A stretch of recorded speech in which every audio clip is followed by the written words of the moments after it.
Hello YouTube! Today in the Naughty Librarian, I am bringing you a pretty much fantasy book haul. You know what? Smutty September was a lot of fun, but I read so many smutty books that I'm really in the mood for spooky and fantasy, so I just have a bunch of spooky and fantasy books I've been collecting. Let's go through it. Some of them are pre-order, some of them are from the publisher. It's all like a grab bag of stuff, but they're all kind of spooky or fantasy. Let's go. First things first, I have Breath of Fire by Amanda Boucher.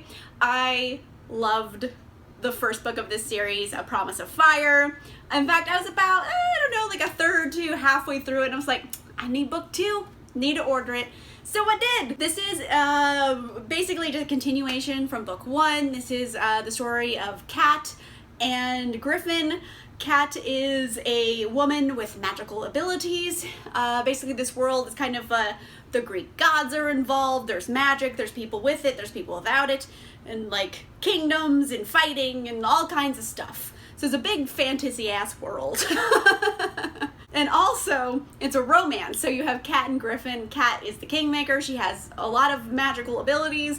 Then you have Griffin, no magical abilities. However, he's like a sexy warlord, and they're together, and is their like love story, and like, ooh, they get into some steamy stuff. So I'm assuming this is gonna be more fantasy adventure, more steam, more romance, all that stuff that I love so much. And also, you know, the Greek gods are there, so it's got like a lot of things I'm into, and I just think I'm probably going to get more of it in book 2. And then you have the finale of the series, book 3. I'll read that probably very soon as well, as soon as I finish this one. I like this series a lot, so I had to get book 2. Here it is. I also finally got a copy of the Amityville Horror by Jay Anson. And you know what? I want to read a good ghosty story. And what really got me in the mood for this book in particular was I read Home Before Dark by Riley Sager. And it's kind of loosely based around an Amityville Horror type situation. And the whole time I was reading that book, I was like, you know what? I wish I was reading Amityville Horror. So I went and got it. So thank you, Riley Sager, for making me want to read this book. I just really want to read like a really good scary book, and it's the perfect time to be doing so. Fall is like perfect for Halloween. Well, it's not perfect for Halloween, it just happens then, but fall in general I feel like is a good spooky time of year. And so I want to get like all of the spooky books. And this one, I mean, it's a classic of horror, it's a ghost story. We kind of all know what the basic idea here is, because I mean there's been so many movies made. But there's this house, it's haunted, a family moves in, they're there for like a month, and then they run away in the middle of the night because the ghosts are evil. And I want to have a good spooky book, so I'm going to read Amityville Horror, the original source material. I'm pretty excited about it. I also have a copy of The Companion by Katie Allender, and this was sent to me by the publisher Penguin Teen. Thank you so much for sending this to me. And ooh, this one is like gothic horror and spooky and with ghosts again. So I just want spooky ghost books. And this one has a lot of horror tropes that like work for a reason. You got orphans. You have this girl, Margot. She's an orphan already, spookiness. And she gets adopted by this family who are like, hey, we got this sickly, weird daughter. You're her best friend now. Go ahead.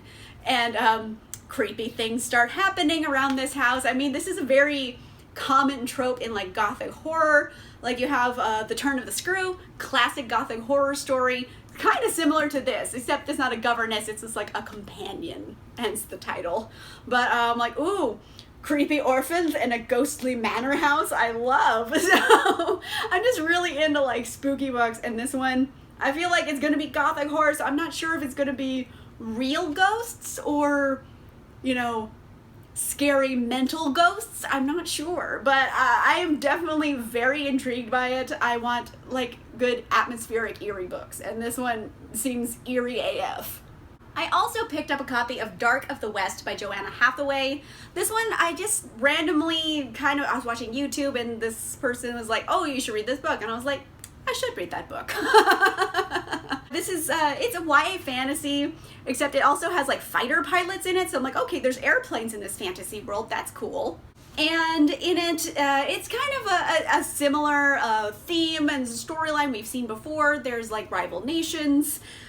Someone's mom gets killed and they have to like go overthrow that kingdom, except like the princess and the rival prince, they like fall in love with each other, but they're supposed to be spying on each other.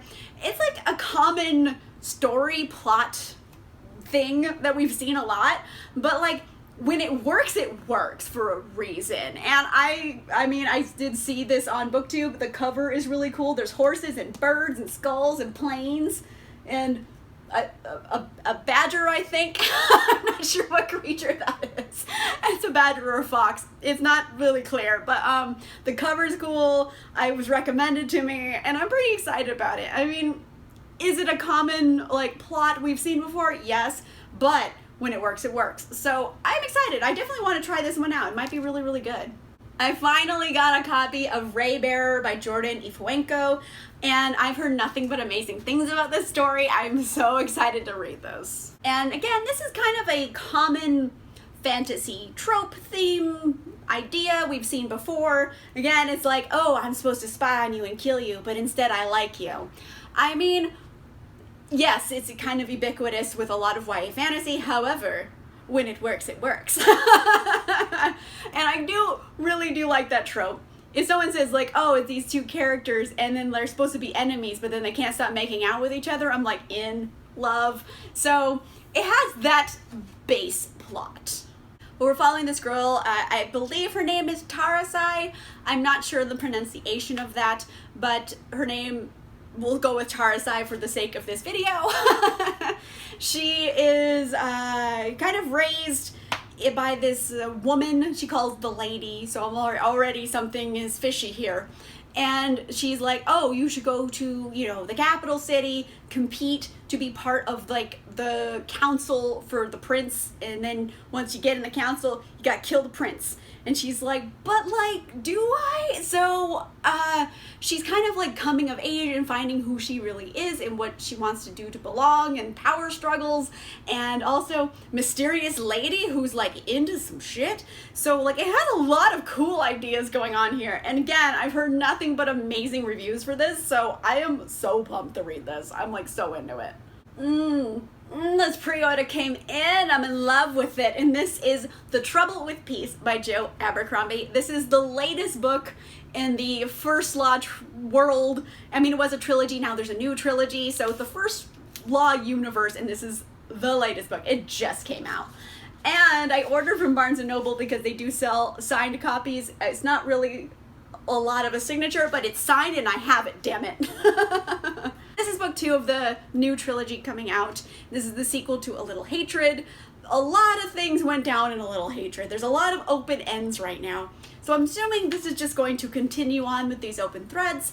I'm hoping I get to see more of a overarching storyline plot kind of come together, because that's just kind of how Joe Abercrombie was in the first trilogy, where the first book, like, things happened, but I didn't really know what the idea was for the trilogy yet. So I'm thinking book 2 might solidify some things. And also, I mean, it's Joe Abercrombie. Like, you've been around this channel for a bit. You know I like Joe Abercrombie. They're grim, dark fantasies, but they're really good. They're kind of gallows humor, dark comedy, but also very violent. So, I mean, it's definitely grim, dark with a capital G and a capital D. Like, it's grim, dark fantasy. So if you like that, I recommend it. I mean, there's a lot of books before this one, but it's the latest one, and I pre-ordered this so long ago, and I have it, and it's in my hands, and I'm going to read it probably soon. I mean, I can't wait. I'm just going to have to read it now. It's happening. I finally broke down, and I bought Dune. And you know what, if I'm going to buy Dune, I'm going to get this beautiful edition with the, like, the teal sprayed edges and, like, the pretty cover. And then you take off the cover and you have, like, Fear is the Mind Killer embossed on it. This is a poster. Like, if I'm going to buy an edition of Dune, damn it, I'm going all out. Yes, we all saw the new trailer for Dune. And honestly, this trailer looks dope. It looks really good. Like, the original Dune movie, it's bad. I didn't like it for many reasons, and it made me never want to read Dune. Like, that's how much I disliked the other movie. But then this trailer came out, and I was like, oh, if I would have seen that trailer for Dune, I would have gone and, like, got Dune immediately and read it. And I mean, this is, you know, classic sci-fi, speculative, not speculative, it's sci-fi. It's classic sci-fi literature, and I think it's worth reading. I have heard that, you know, Pierce Brown, an author I've read and love, takes a lot of influence from Dune and Frank Herbert. So knowing I like that, which is inspired by Frank Herbert, I'm hoping I also like Frank Herbert. I've heard, I mean, it's Dune, it's a classic. A lot of people like Dune, but I've also seen some people not like Dune so much. So I don't know. At the very least, this cover and this book and this edition is absolutely gorgeous. So even if I don't like it that much, I mean, it's pretty to look at still. So there's that. But I think I'm officially going to read Dune. It's going to happen. And I mean, if I'm going to read it, I got to get the prettiest one. It's gorgeous. Look at this. Tell me it's not gorgeous. You can't, because it is.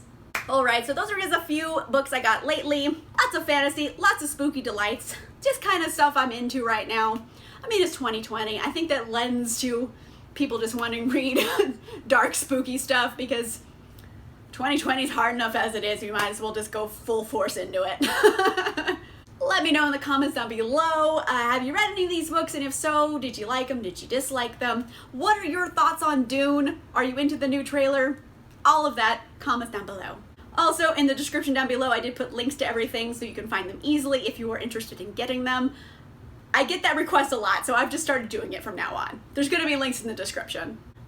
If you like this video, make sure you give it a like. And if you want to see more videos, make sure you subscribe. And I'll see you guys soon. Bye-bye!